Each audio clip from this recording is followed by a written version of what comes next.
Quand vous entrez Conakry dans un moteur de recherche, vous avez inévitablement un certain nombre d'images, notamment le rond-point de Bambeto, Koza ou encore des pneus en feu.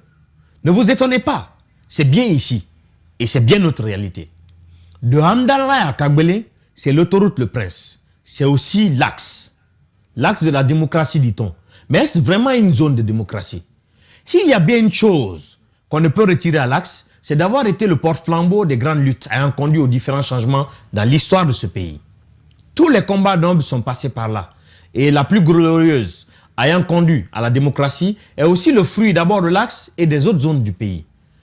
Étrangement, depuis l'accession en 2010 d'un civil au pouvoir, les combats sur l'axe sont de moins en moins démocratiques. On pourrait ne pas en vouloir aux causes, ils sont bien nobles.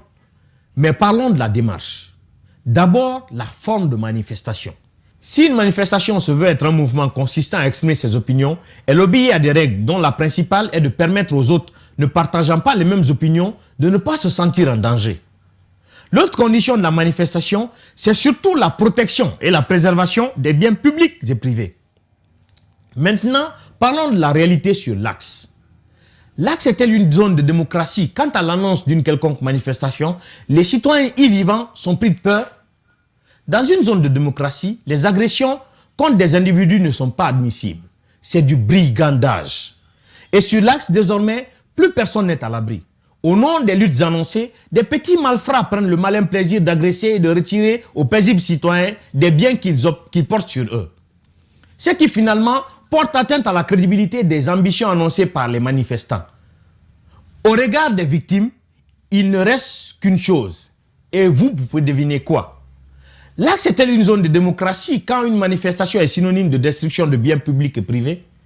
Dans une zone de démocratie, le respect des biens d'autrui est une valeur incontestable. Bien malheureusement, les dommages que subissent des citoyens dont le seul péché est d'être passés par là sont énormes et personne, ni l'État, encore moins les organisateurs de la manifestation, ne paient les dédommagements. Pour exemple, lors de la dernière manifestation dont les causes restent à déterminer, un jeune applaudi par une foule a grimpé et détruit une caméra de surveillance.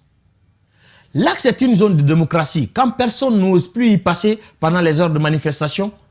À cause de ces agissements, cette zone est déconseillée par les ambassades, des entreprises et d'autres citoyens. L'axe pour eux est une zone de violence, de banditisme, d'insécurité et de terreur. Ce qui ne se dit pas ici, c'est qu'à chaque manifestation, le maintien d'ordre conduit à des morts. Qu'en est-il de la responsabilité des forces de défense et de sécurité sur l'axe? En attendant d'en parler, passez une bonne journée.